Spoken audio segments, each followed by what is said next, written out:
There are some wonderful subclasses, or what's known as paths, for the Barbarian class in Dungeons & Dragons, especially with the update that we got in 2024. We got updates to the subclasses for Berserker, Wildheart, which used to be called Totem Warrior, and Zealot, and then we got a new subclass called the Path of the World Tree. And there's also a lot of other subclasses that we've had since 5th edition came out in 2014, my personal favorite being Path of the Giant, so I'm looking forward to seeing the updates that they make with that some point in the future, hopefully, because I know there's got to be some changes for that. But when I first started getting into Dungeons & Dragons and learning more about the Barbarian class, one of the subclasses I came across I thought was really cool was something that is from a third-party source called Rashemen, the Unapproachable East Campaign Guide. And this is something that you can find on the DM's Guild, which I'll put a link in the description below. And it's basically a campaign guide on, running a D&D campaign that's based in Rashemen, which, if you're not familiar with it, Rashemen is a land that is just outside of the land of Thay, which is where the infamous Red Wizards of Thay are at. And so there's a whole history with the people of Rashemen that's constantly fighting with the Red Wizards of Thay. So I love the idea of the barbarian that's going up against these spellcasters, the Red Wizards of Thay. And so the Rashemen Unapproachable East Campaign Guide was really a great source of information to think about creating a barbarian character. In fact, my current barbarian character is based on the idea that they are from Rashemen and they have history with the Red Wizards of Thay. And this character is actually inspired by the image that's used for the Berserker Barbarian subclasses found in the Player's Handbook. So I kind of use that as the inspiration because in Rashemen, their barbarian warriors are actually known as Berserkers. So I got a lot of inspiration from that as well too. But this character, just so you know, because I'm excited about this character, is a human Berserker Warlock actually. So it's a multi-class named Kartha Gravis. And I got the name Kartha Gravis as a kind of a attribution to my favorite barbarian characters and the voice actors, Kartha being a combination of Karlach and their voice actor Samantha Bayard, and Gravis being a combination of Grog and their voice actor Travis Willingham. One of the cool things about this Rashemen Unapproachable East Campaign Guide is that they have new subclasses for each class in Dungeons & Dragons, and for Barbarians, they have a subclass called Path of the Runescarred, which allows them to cast certain spells even when they're raging, which is not too different than the Druid Circle of the Moon for 2024, where now they can cast certain spells while they're wild shape. So let's go ahead and take a look at that, and I want to highlight this subclass in case this is something that you're interested in, because I think this is a really cool subclass I'd like to see maybe myself play in the future. Okay, so this is a description of barbarians that you could find in the world of Rashemen. And so the opening part here that we have under the barbarian section that you see in the upper left-hand corner, and let me see if I can point this out for you here, is that it talks about two different kinds of barbarians that you might find in Rashemen. There is the Rashimi, which are barbarian berserker warriors that they have. What's really interesting is that they say here that they have a tradition of drinking Jewel to enhance their berserker rage, which is a magic item that they have specifically in this campaign guide. I don't think it's a great magic item because I think it has a lot of negatives to it that outweighs the positives. So when you drink it, it increases your strength score by 2 for like a number of hours or for an hour or something like that. But when you drink that and gain that benefit, then your wisdom score, I think, goes down by 2 and you have disadvantage on a perception check. And then that negative effect actually lasts until you take a long rest. So you get that boost in your strength score by 2, like I said, I think for an hour, but then the negative effects last until you take a long rest. And at the end of that hour, you have to make a Constitution saving throw, and if you fail it, then you go unconscious for like, I think 1d4 or 2d4 hours or something like that. So it's really interesting. I think it's like one of those desperate measures or something like that, or if you know, like you're going toward the end of the day. But it kind of goes through, the barbarians for the Rashimi people. They even point out that there's a couple of subclasses that work well for Rashimi barbarians, which they point out. Ancestral Guardians, which this little initials here is Xanathar's Guide to Everything.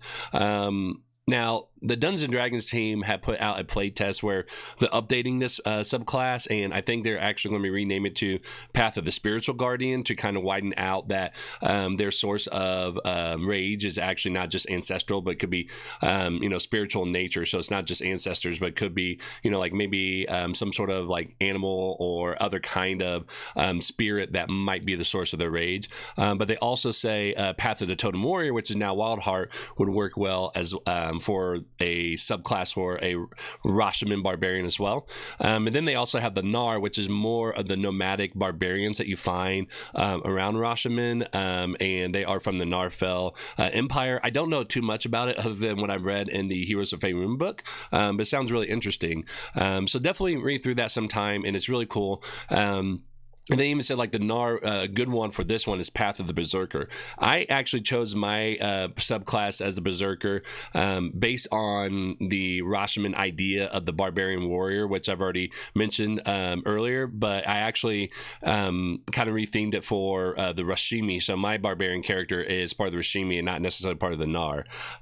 But then here's the subclass I was mentioning before, Path of the Runescarred, which says that they are a fearsome combatant on the battlefield, and they're blessed with patronage from the Wiclaran, which I think I'm pronouncing it correctly. I could be wrong. It could be Wiclaran or it could be Witchclaran, but it's kind of like their specific kind of spellcasters, specifically women spellcasters in the Rashemen that has it's really interesting. If you ever read through the history of it, is their area and their like source of magic is a little bit more almost like druidic, but it's also kind of like not necessarily warlock per se, but it kind of has that vibe for it. But it's really cool. I think it's a really interesting history of looking at how that works in Rashemen. But it says, they're a living weapon with enhanced capabilities and potential. And while sometimes actual scars are created during the rune scarring ritual, the practice is not required to bond the magic to the body. All that is required is an indomitable will, an unwavering conviction, and the constitution to hold raw magic back from its natural urge to burst forth. And then here are the rune scarred features. Level 3, we get Runescars. Level 6, you get Runic Power. Level 10, you get Wit Strength. And level 14, you get Reckless Wards. So Runescars, level 3, are basically ways that your Barbarian enhance their rage, essentially. And it says that they get this from their Hathran Partrin. And Hathran or Hathran, however you pronounce that, those are the, again, women's spellcasters. I think Wiclaran is kind of like a higher level of Hathran, if I remember correctly. But Hathran is all women spellcasters from Rashemen, and then Wiclaran I think is kind of like a hierarchy within that as well too. Again, takes place as Runescars, which are temporary magical sigils and glyphs on the host's body, which tap into the bearer's internal strength to feel the magic. You notice a specific set of spells based on your Barbarian level, as shown in the Runescarred spells table below, which is actually over on this page. During a long rest, you inscribe a number of these spells that onto your bodies in the form of magical runes up to your proficiency bonus. So this is kind of similar to some of the other ones that we have. I know Path of the Giant, or I'm sorry, Big Beast presents Glory of the Giants. They have something like this with like rune carvers where they can carve like runes to have special magic abilities. There's magical tattoos, stuff like that. So this idea is actually pretty thematic for this, and is really cool, I think, and works really well for this area and its history of magic and spell casting for Rashemen. So it says you can cast any spell, again, on the spell list you have inscribed at its lowest level. You can cast and concentrate on these spells while raging. So again, this is a departure from what we know about barbarians, and this is really cool if you want to play a barbarian that has some magical powers that they can use while they rage. And I think it's very thematic with the barbarian being from this area. That's not like Path of the Wild Magic, or I think that's what it's called, like Wild Magic for the barbarian, where it's just like randomly magic that kind of gets you're tied to magic in some way with Wild Magic, in that you roll on the Wild Magic table to determine the Wild Magic effect. This is you have more control over, and you can cast these things while you're raging, which is really cool. Your rage doesn't end early if you cast a spell on your turn. Spells you cast in this way have a range of self they didn't already, so it's not something that you can like cast on other people, if I'm understanding it correctly, but it's just you're using it on yourself. And you must finish a short or long rest before using this feature again. Then at 6th level, you gain an additional use of this feature and can replace 2 inscribed Runescar spells with 2 other spells spells of your choice during a short rest. The Runescar ability, Constitution, is your spellcasting ability for spells you cast with the Runescars feature. Again, makes a lot of sense for the Barbarians to use Constitution this way, especially with how Runescars work here. You use your Constitution whenever a spell refers to your spellcasting ability. So again, if you're not familiar with how you determine your spellcasting ability, if it's an attack spell, then it is going to be your spellcasting ability modifier. So in this is going to be your Constitution modifier plus your proficiency bonus. If it's a save difficulty class that you're forcing somebody to roll a saving throw, then it's going to be 8 plus your proficiency bonus plus your Constitution modifier for this. So taking a look at what you get for spells, Runescarred spells at different Barbarian levels. At level 3, you get Absorb Elements, Cure Wounds, and Divine Favor. At level 7, you get Dark Vision, Enhance Ability, and Invisibility. Level 13, you get Crusader's Mantle and Protection from Energy. And then level 19, you get Death Ward, Freedom of Movement, and Stone Skin. Okay, so I looked up Absorb Elements real quick, and it's actually not even something that's in the player's handbook or any of the Xanathar's Guide or Tasha's Cauldron and everything. This is actually something from Elemental Evil's player companion, and so this is probably something that would need to get updated as well too. But the Absorb Elements, the way it's written here is exactly what you would think it is. It is a reaction, first level, and it's whenever you take it says the spell captures some of the incoming energy, lessening its effect on you and storing it for the next melee attack. You have resistance to the triggering damage type until the start of your next turn. Also, the first time you hit a melee attack on your next turn, the damage takes an extra d6 of the triggering type and the spell ends. And this is again, it's a reaction. So this is actually really cool to have, and I can see them like keeping this element or making this like a feature or something like that, because I think this is very thematic for us. So again, really cool. You can cast these while you're raging and you can concentrate, and I think a lot of these are really good spells for this subclass of Barbarian. And then at 6th level, you get Runic Power, which says, while benefiting from the effects of a spell cast with your Runescars feature, your weapon attacks are considered magical for the purposes of overcoming resistances. So this is really cool. I don't know how big of a factor this is now, other than if somebody has resistance to bludgeoning, piercing, or slashing, then your weapon will overcome that. With 2024, I think they got rid of non-magical, but there's still monsters that have resistance to bludgeoning, piercing, or slashing. So this is really cool. So that way you don't have to like have a magic weapon necessarily at this point to be able to do damage to overcome that. So this is really cool to have. And then at level 10, you get Witch Strength, which says, while raging, you can use your bonus action to make a melee spell attack against a creature you can see within 10 feet of you. As you allow raw magic to lash out from your body, on a hit, the target takes 1d12 plus your Constitution modifier of force damage. If the target is large or smaller, they are pulled to the nearest unoccupied space within 5 feet of you. So this is actually really cool, especially if you have weapon mastery for cleave with like something like the Great Axe. You can use a bonus action to try to hit somebody and then pull them into an enemy that is within 5 feet of the enemy and 5 feet with yourself, and then you could do an attack with a Great Axe and then do another cleave attack against one of them as well. So this is really cool. I like this ability. I think, again, it's very thematic. This is a really cool, neat feature that I really, really love. And then at level 14, we get Reckless Wards, which says that when you are forced to make a saving throw against a spell magical effect and fail, you can use a reaction to choose to succeed instead. When you do roll on the Reckless Magic table to determine a magical effect to be produced, you can use this feature a number of times equal to your proficiency bonus. You regain expended uses after completing a long rest. And here's the Reckless Magic table. It's 2d4s. So if you roll a 2, the runes on your body sunder, causing you to lose one of your Runescars feature. If no uses are remaining, you take 2d10 of psychic damage.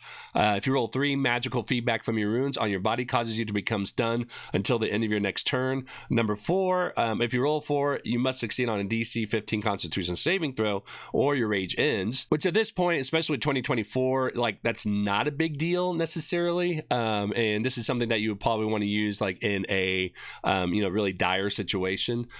So you can always take your next turn to use a bonus action to rage again. And then because at this level, I think you can actually gain all of your rages back, it may not be at this level, but later level, maybe it's level 15, you can actually gain all of your rages back when you roll initiative. So this is not that detrimental for that roll. Number 5, you can speak only in animal noises until the end of your next turn, but this does not affect any of your Runescarred features. So this is interesting. I think this is one of those things where it's like, it can be a challenge if it relies on that, like if you're trying to communicate with people, but it's not that detrimental. Number 6, you gain resistance to the damage dealt by the originating effect, if any. Number 7, magical energy spewing from the runes coalesces around the originating effect and disperses it, turning the failed saving throw into a success. Now, this is one that it took me a while to figure out, and I think what it's saying is if the spell that causes this, or whatever causes this, is a spell magical effect, right? And you roll a 7, then I think what it's saying is that that magical effect actually changes everybody's saving throw that was impacted by that into a success. And that's how I'm reading it. I don't know if this is correct, because the way that Reckless Ward says is that you can choose to succeed instead, and then when you do, you roll on this Reckless Magic table. So I can't imagine why 7 would just be saying the same thing that you're already doing. So the way I'm understanding is like if somebody casts like Fireball and you failed that, right?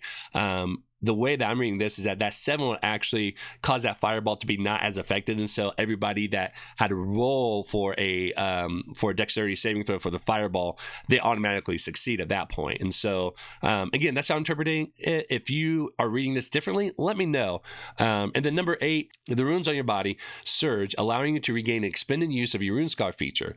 If this would bring you above your maximum number of uses, you instead gain 2d10 temporary hit points. So you can see that this is a reckless magic effect, which again, I love because it's very thematic for the Barbarian. And the lower you roll, the more detrimental it is, but the higher you roll, the better it is. So I really like this because it's still like a really cool feature. It allows you to succeed, and then it allows you to try to get another kind of like boon from it. But it also, puts a bane. So it's kind of like a trade off that you automatically succeed. And then you might be able to get an additional effect. So, or you will get an additional effect, but might be positive, might be negative, or it might be that you're just speaking in animal noises. So, but this is Path of the Runescarred. I really like this. I think at some point I would love to try this. I don't play a lot of third-party subclasses, but this is one that if I ever decide to play a third-party subclass, this is one I really want to do, because I think this would be really cool to try out sometime. So that is the Barbarian subclass Path of the Runescarred from the Rashemen Unapproachable East Campaign guide. That, again, is a third-party supplement from Vorpal Dice Press that you can get from the DM's Guild, which I'll put a link to the description below. I am not affiliated with it whatsoever. I don't get paid, or I don't get it's just not an affiliate link or anything like that. This is just something I think is a really cool subclass that I know I want to play sometime. But let me know your thoughts, what you think about this subclass, especially with the ability to be able to cast certain spells. I think this is really cool, but let me know what you think about this subclass, and maybe even what you think are some other spells that could replace some of the ones that might be outdated for 2024, like Absorb Elements and Crusader's Mantle and things like that. So thank you very much for checking this out, and as always, go reckless or go home.